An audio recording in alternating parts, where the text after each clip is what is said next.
ગુજરાતના ખેડૂતો માટે સૌથી મોટા સમાચાર આ સાંજ સુધીમાં ખેડૂતો માટે જાહેર થશે રાહત પેકેજ। ગુજરાતના ઇતિહાસનું સૌથી મોટું રાહત પેકેજ જાહેર કરશે મુખ્યમંત્રી। એસડીઆરએફના નિયમોની ઉપર જઈને પેકેજ જાહેર કરવામાં આવશે। સીએમ ભૂપેન્દ્ર પટેલની અધ્યક્ષતામાં યોજાયેલી બેઠકમાં રાહત પેકેજ પર મહોર લાગી ચૂકી છે। આજે મોડી સાંજ સુધીમાં ગુજરાતના ખેડૂતોને સારા સમાચાર મળી શકે છે। इस प्रकार गुजरातना खेडूतो माटे आ सौथी मोटा समाचार। कमोसमी वरसादने कारणे खेडूतोना खेतरोमां जे नुकसान थयुं छे अने तेमां ज हवे जे राहत पेकेज सरकार तेनी जाहेरात करी शके। आज साँज सुधीमां खेडूतो माटे आ राहत पेकेजनी जाहेरात थई शके। गुजरातना इतिहासनुं सौथी मोटुं आ राहत पेकेज जाहेर करशे मुख्यमंत्री भूपेन्द्र पटेल। एसडीआरएफना नियमोनी उपर जईने आ पेकेज छे ते जाहेर करवामां आवशे। सीएमनी जाहेरात अने जाहेर थशे आ मोटुं पेकेज। सीएम भूपेन्द्र पटेलनी अध्यक्षतामां योजाયેલી બેઠકમાં રાહત પેકેજ પર મહોર લાગી છે। જે સર્વે કરવાની વાત હતી તે સર્વે છે તે થઈ ચૂક્યો છે અને એ સર્વેનો રિપોર્ટ સરકારને આપી દેવામાં આવ્યો છે અને હવે તેને આધારે મળેલી બેઠક બાદ હવે આ સૌથી મોટું રાહત પેકેજ આજે રજૂ કરી દેવામાં આવશે। એટલે કે આજ સાંજ સુધીમાં સૌથી મોટા સમાચાર આવી શકે। संवाददाता मेहुल फोन लाइन पर जोड़ाया है। मेहुल, गुजरातना खेडूतो माटे आ सौथी मोटा समाचार। साँज सुधीमां खेडूतो माटे राहत पेकेज जाहिर थई शके, शुं विगत?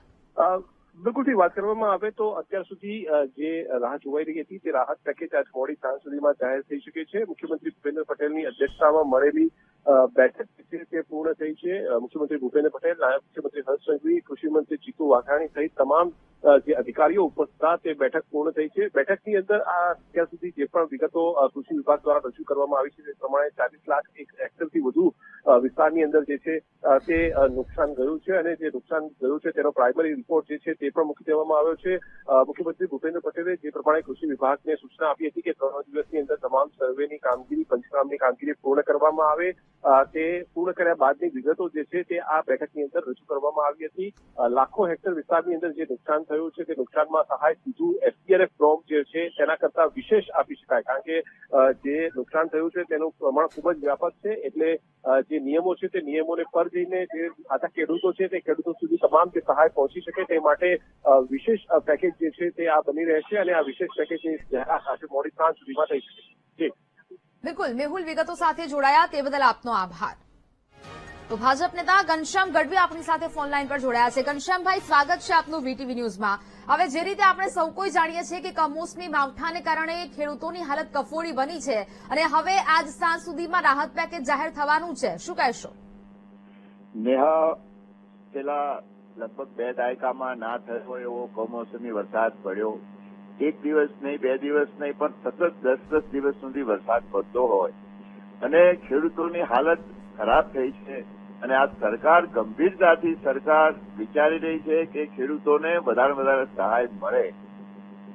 કોંગ્રેસ શાસિત હિમાચલ હોય કે પંજાબની સરકારોએ દિવસો સુધી જ્યાં રાહતો નથી આપી અથવા કેન્દ્રએ આપેલા પૈસા પણ પૂરા નથી આપ્યા પંજાબની સરકારે, એવા સમયે ગુજરાતની ભારતીય જનતા પાર્ટીની સરકાર જે દિવસે વરસાદ પડ્યો એ જ દિવસથી સતત મંત્રીઓને, ધારાસભ્યોને એમના જે તે વિસ્તારમાં મોકલ્યા અને તાત્કાલિક સર્વેની કામગીરી થાય અને ખેડૂતોને જલ્દી સહાય મળે। ખેડૂત છે એ ગુજરાતનો એ આવા ખરાબ પરિસ્થિતિમાં ક્યાંય ભાગી ના જાય, તૂટી ના જાય, એટલા માટે સરકાર એને સાથે રહી છે અને જે પણ નિયમો છે એ નિયમોને પર જઈને પણ વધારેમાં વધારે ખેડૂતોને સહાય મળે એ દિશામાં ભારતીય જનતા પાર્ટીની ગુજરાતની સરકાર કામ કરશે। બિલકુલ બિલકુલ, ઘનશ્યામભાઈ જોડાયેલા રહેશો। કોંગ્રેસ નેતા મનહર પટેલ ફોન લાઈન પર જોડાયા છે। મનહરભાઈ, સ્વાગત છે વીટીવી ન્યૂઝમાં। મનહરભાઈ, જેમ કે આપણે તમામ લોકો જાણીએ છીએ અત્યારે જે કમોસમી માવઠાને કારણે ખેડૂતોની જાણે કે કમર ભાંગી ચૂક્યો હોય ને હવે સરકાર આજે રાહત પેકેજ જાહેર કરવાની છે, શું કહેશો સૌથી પહેલા? નહીં, સરકાર જાહેરાત કરવાની છે એમ કરીને આપણે કોઈ પ્રતિક્રિયા આપીએ એ મને લાગે છે થોડુંક ઉતાવળું છે, કારણ કે સરકાર હજી કશું બોલી નથી। આજે મારે કંઈ સરકાર માટે બોલવું હોય તો પણ હું એક શબ્દ ના બોલી શકું, માત્ર એટલી જ વાતને એટલી જ સંવેદના વ્યક્ત કરી શકું કે ગુજરાતના ખેડૂતોની હાલત ગયા વર્ષ 2024 જુલાઈથી લઈ આજ ઓક્ટોબર 2024નો અંત પૂરો થઈ ગયો, નવેમ્બર મહિનો બેઠો, એ દરમિયાન 2 ખરીફ સિઝન અને 1 રવિ સિઝનની અંદર ખેડૂતોને આપતકાલીન પરિસ્થિતિને કુદરતનો ક્રોપનો સામનો કરવો પડ્યા છે. એના કારણે 3 સિઝનની નિષ્ફળતા એટલે ખેડૂતની કમર આર્થિક રીતે તૂટી ગઈ. ખેડૂત ખેતરમાં ઉભો રહી શકે એવી કોઈ પરિસ્થિતિ ગુજરાતમાં નથી. અન્નદાતાને માત્ર ને માત્ર એક જ વિકલ્પ અને એક જ આશરો છે, એ મા બાપ બરાબર સરકારનો. હવે આપણે સરકાર પાસેથી અત્યાર સુધી જે હું જે સમજ્યો છું, જે મારી નજર સામે આવ્યું છે, એ સર્વે કરવો, પેકેજ જાહેરાત કરવી કે વળતર ચૂકવવાની, આ બધી વાતોના અને શબ્દોના રૂપે મેં સાંભળ્યું છે. સરકાર તરફથી નિર્દોષ ભાવે અને એક પારદર્શક રીતે પેકેજ કે કોઈ વળતર આપવાની વાત હજી સુધી કોઈ સામે આવી નથી. બીજી બાબત, આજે સરકારની અંદર જે ગંભીર ચર્ચાઓ અને મંત્રણાઓ ચાલી રહી છે કે આપવું. ભાઈ એક ખેડૂતના દીકરા તરીકે અને એક ભાવનગરના વતની અને મહારાજા કૃષ્ણકુમારસિંહના ભૂમિના વારસદારો છીએ અને આપણે ભાગ્યશાળી છીએ સૌ કે ગુજરાતની અંદર કૃષિ મંત્રી પણ ભાવનગરના કૃષ્ણકુમારસિંહના વતનના. ખાલી એટલું જ મારે એમને બંનેને વિનંતી છે કે ગુજરાતની અંદર કે દેશમાં એક આશીર્વાદ સમાન ખેડૂત સાથે વ્યવહાર કરવાનો જો કોઈ નાતો અકબંધ જાળવ્યો હોય તો એ મહારાજા કૃષ્ણકુમારસિંહના અનેક દાખલાઓ છે કે ખેડૂત સાથે કેવો વ્યવહાર કરવો જોઈએ, એની સાથે સંવેદના કેવી વ્યક્ત કરવી જોઈએ, એની પીડા કેવી રીતે સમજવી જોઈએ. એટલે કૃષિ મંત્રી પણ ત્યાંથી આવે છે. એટલે હું સવાયા મહારાજા કૃષ્ણકુમારસિંહથી સવાયા સાબિત થાય એવી અપેક્ષા રાખું છું.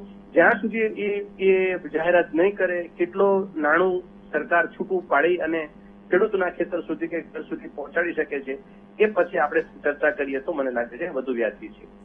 ઓકે, ઘનશ્યામભાઈ પણ જોડાયેલા છે. ઘનશ્યામભાઈ, એટલે કે હવે આજે વાત થઈ છે કે આજે સાંજ સુધીમાં રાહત પેકેજ જાહેર કરી દેવામાં આવશે, પરંતુ લાગે છે કે હવે જે આ રાહત પેકેજ જાહેર થવાનું છે તેનાથી ખેડૂતો છે તે સંતુષ્ટ થશે, કારણ કે અત્યાર સુધી ખેડૂતોએ જે પ્રકારે પાક ધિરાણ લોન માફ કરવાની વાત કરી, સર્વે કર્યા સિવાય રાહત પેકેજ જાહેર કરવાની માંગ કરી, આ બધાથી ખેડૂતો હવે જે રાહત પેકેજ જાહેર થવાનું છે તેનાથી ખુશ થશે.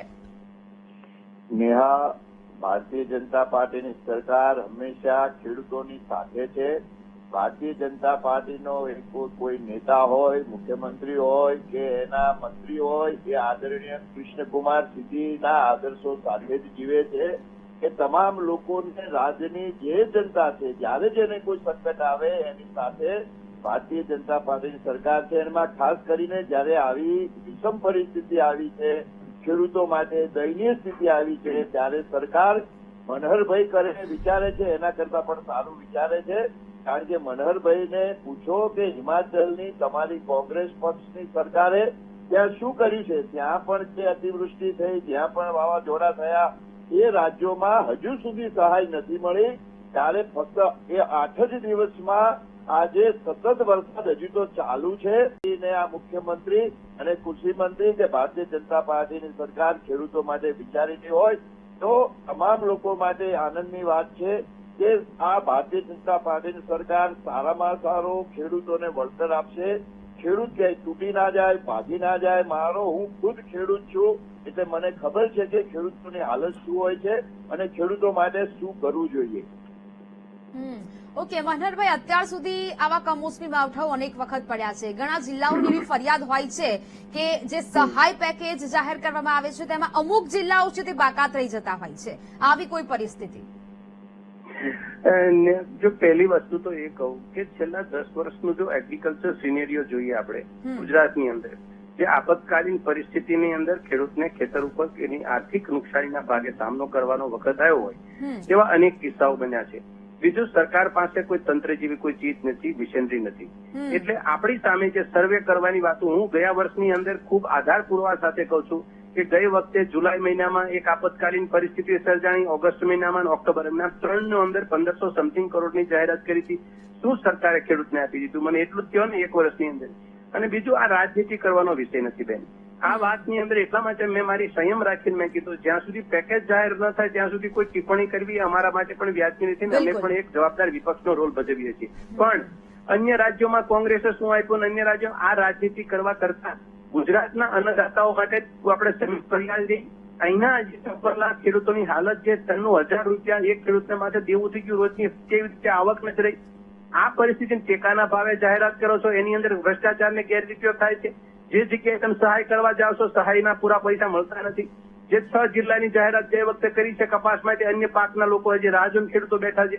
સાહેબ અનેક પીડાઓ છે. આ પીડાને લઈને તમે કોઈ પ્રત્યુત્તર અમને કોઈ કોંગ્રેસના ભાજપના આગેવાન આવીને અમને આપી છે તો એનાથી એ કદાચ સંતુષ્ટિ ભોગવશે કે મેં મારી વાત ટીવી સ્ક્રીન ઉપર મૂકી દીધી, પણ પ્રશ્ન છે એનું નિવારણ નથી આવતો ને એને માટેની પીડા માટે આપણે સૌએ ચિંતા કરવાની જરૂર છે કે પ્રશ્નનું નિવારણ કેમ નથી આવતું. અન્નદાતા કેટલો પરેશાન છે, આંસુ સારે છે. અમુક મહિલાઓ અને દીકરીઓ જે સ્ક્રીન ઉપર આવીને કહે છે કે અમારી ખેતરની હાલત બધી બદતર છે, સરકારે જાગવું જોઈએ. તો આ કઈ કોઈ કોંગ્રેસ કે ફેબ્રિકેટેડ કોઈ સ્ટોરી નથી બનાવતા. એ લોકોની સંવેદનાનો વિષય સમજવાનો છે. મા બાપ બરાબર છે. કોંગ્રેસે ભૂતકાળમાં શું કર્યું હતું, અન્ય રાજ્યમાં શું કર્યું હતું, એવી વાતો આપણે કરીને આપણે શકીએ ના શકીએ. મારું કહેવાનું એમ છે બેન, હજી ફરી કહું છું કે કોઈ પણ પ્રકારના નાટક કર્યા વગર, પેકેજ ને વળતર ને સર્વેના દિવસો અને ટાઈમને મુદત આપ્યા વગર માત્ર ને માત્ર ખેડૂતોને સ્પષ્ટ ખેડૂતોને સમજો એક વીઘાની અંદર કમસે કમ કપાસની ખેતી કરનારાને 50-55 હજાર રૂપિયાના ખર્ચ અને આવકની સિચ્યુએશન હોય. એક વીઘે 50-55 હજાર રૂપિયાની આવક અને ખર્ચનું બંનેનો તમે સરવાળો કરો તો એવો થાય. આજે હું તમને કહું, તમે એનાથી સારું પેકેજ આપી અને ખેડૂતને ખુશ કરી શકશો? બીજું, આપણે ઉદ્યોગોને બહુ બધું આપી દીધું છે, તો પછી ગુજરાતના ખેડૂતો માટે 96,000 કરોડ રૂપિયાનું દેવું છે, એક ઝાટકે આપી દો, અન્નદાતાઓ ખુશ થશે અને વિપક્ષ પણ તમારી સામે બોલવાનું બંધ કરી દેશે. અમારે તો રાહત જોઈએ છે. અમે કે કોઈ અમારા માટે અત્યારે 2 વર્ષ પહેલા ચૂંટણી નથી કોઈ, તો આ પરિસ્થિતિની અંદર હું માનું છું કે હું અપેક્ષા રાખીને બેઠો છું હજી કઈ એવી તો નથી કે સરકાર નથી કઈ કરવાની, કરશે સરકાર, પણ સરકાર એવું કંઈક કરે કે જેથી કરીને વિપક્ષના મોઢા સિવાય જવા જોઈએ એવું ઝડપે સલાહ પેકેજ જાહેર કરવું છે, એટલી સહાય આપવી જોઈએ. કોઈને મોકો ના આપવો જોઈએ, અમારા જેવા લોકોને મોકો ના આપવો જોઈએ, ખેડૂતને મોકો ના આપવો જોઈએ. અને બીજી વાત હજી ભાગ્યા લોકો જે છે એ ખેડૂત ખેતીદારને તેમ આપશો, એને ખેતી એની છે એના નામે મળશે ને, પણ જે લોકો 50% સૌરાષ્ટ્ર વિસ્તારની અંદર ભાગ્યાઓ તો તમને સામાન્યમાં શકો કે એના વચ્ચે કોઈ ખેતી કરતા હોય એવા લોકો માટે ચર્ચા સરકાર કરવા માંગતી જ નથી. જે મજૂરો છે એ લોકો કઈ બીજા વિસ્તારમાંથી, આદિવાસી વિસ્તારમાંથી લગભગ 75% ખેતરો ઉપર અત્યારે ભાગ્યાઓ ખેતી કરે છે. એના માટે સરકાર શું વિચારશે? એને પણ ચિંતાનો વિષય છે. બિલકુલ. એટલે ઘનશ્યામભાઈ, બિલકુલ એટલે ઘનશ્યામભાઈ, કોંગ્રેસ તો એવું ઈચ્છી જ રહી છે કે સરકાર એવા પ્રકારની જાહેરાત કરે અને ખેડૂતોને ખુશ કરી દે કે જેને કારણે વિપક્ષના મોઢા સિવાય જાય. હવે એવી કોઈ જાહેરાત થશે જેને કારણે ખેડૂતોની જે આર્થિક સ્થિતિ અને આર્થિક સંકટમાં ખેડૂતો મુકાયા છે અને આર્થિક સંકટ છે તે હવે ઓછું થાય? નેહા, કોંગ્રેસ કે ના કે ભારતીય જનતા પાર્ટીની સરકાર એ ખેડૂતો માટે સતત વિચારે છે અને છેલ્લા 1 અઠવાડિયાથી ફક્ત ને ફક્ત ખેડૂતો માટેના જ કામ થઈ રહ્યા છે. આટલું મોટું વ્યાપક નુકસાન થયું હોય જો કોંગ્રેસ પક્ષ જેવા હોત તો અત્યારે વિચારી પણ ના શકતા હોત કે ક્યાંય કરી પણ ના શકતા હોત. એવા પરિસ્થિતિમાં સતત આ ભારતીય જનતા પાર્ટીની સરકાર, મુખ્યમંત્રી, કૃષિ મંત્રી અને તમામ વિભાગો જયારે કામે લાગ્યા હોય ખેડૂતોના હિતમાં, ત્યારે તમામ લોકોએ સમજી લેવું જોઈએ કે ભારતીય જનતા પાર્ટીના હૈયે ખેડૂતોનું હિત છે, ખેત મજૂરોનું હિત છે, તમામ લોકોનું હિત છે. આમાં ક્યાંય હું રાજનીતિ કરતો નથી, કરવી ના જોઈએ. આવી પરિસ્થિતિમાં રાજનીતિ કરે એ જ આમાં ખોટા કહેવાય. ફક્ત ને ફક્ત ખરાબ સ્થિતિ હોય, ખરાબ પરિસ્થિતિ હોય ત્યારે સૌએ સાથે મળીને સૌનું સારું વિચારવું જોઈએ. પણ આ તો જયારે કોંગ્રેસે રાજનીતિ કરી, ઘણી જગ્યાએ એમને જુદી જુદી વાતો કરી, એટલે ખાલી હું આ કહું છું કે આમાં કોઈ રાજનીતિ ના કરશો. ફક્ત ખેડૂતને કેમ ઉભો કરવો, કેમ બેઠો કરવો, અને એના માટે સતત જયારે ભારતીય જનતા પાર્ટીની સરકાર કામ કરી રહી હોય ગુજરાતની, ત્યારે સૌએ સાથે રહીને સહયોગ આપવો જોઈએ ખેડૂતોના હિતમાં. જે પણ કાંઈ ખોટું કરે, ખોટું બોલે એ ખેડૂતોના દુશ્મન ગણાય. આજે ખેડૂતની સાથે ઉભું રહેવાની જરૂર છે અને એ ભારતીય જનતા પાર્ટીની સરકાર જયારે આ કામ કરી રહી છે, તમામ નિયમોને બાજુમાં રાખીને સરકાર વિચારી રહી હોય કે ખેડૂતોને કેમ મદદ કરવી, ખેડૂતોને કેમ ઉભો કરવો, પછી કોઈ પ્રશ્ન જ રહેતો નથી. એટલા માટે મનહરભાઈ હોય કે એમનો પક્ષ હોય, હું એમને કહેવા માંગુ છું કે આ સરકાર અને અમારા કૃષિ મંત્રી ખુદ ખેડૂત છે, સૌરાષ્ટ્રના છે, એમને ખબર છે શું પરિસ્થિતિ છે. અને ત્વરિત રીતે મુખ્યમંત્રી ખુદ આજે વિસ્તારોમાં ગયા, એમને નિરીક્ષણ કર્યું છે, એમને જોયું છે અને મુખ્યમંત્રી બોલ્યા છે કે વધારે ને વધારે ખેડૂતને જે રીતે સહકાર, જે રીતે ટેકો મળી રહે એ રીતનું વળતર આપવામાં આવશે. બિલકુલ. ઘનશ્યામભાઈ, મનહરભાઈ, આપ બંને અમારી સાથે જોડાયા, વાતચીત કરી તે બદલ આપનો આભાર. તો જ પ્રકારે આ સાંજ સુધીમાં આ મોટી જાહેરાત છે તે કરવામાં આવી શકે. ગુજરાતના ઇતિહાસનું સૌથી મોટું રાહત પેકેજ મુખ્યમંત્રી જાહેરાત કરી શકે. એસડીઆરએફના નિયમોની ઉપર જઈને આ પેકેજ જાહેર કરવામાં આવશે તેવી વાત થઈ રહી છે.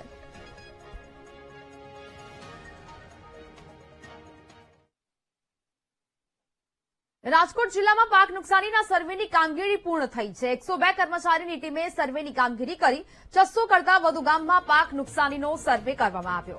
જિલ્લાના તમામ તાલુકામાં પાક નુકસાની હોવાનું ખેતીવાડી વિભાગે જણાવ્યું છે. જ્યાં મગફળી અને કપાસના પાકમાં વધારે નુકસાની હોવાનો ખેતીવાડી વિભાગે સ્વીકાર કર્યો છે. માવઠાથી અંદાજે 4,30,000 હેક્ટરમાં મોટું નુકસાન થયું. જિલ્લામાં સર્વેની કામગીરી પૂરી કરીને રિપોર્ટ સરકારને સોંપાયો છે.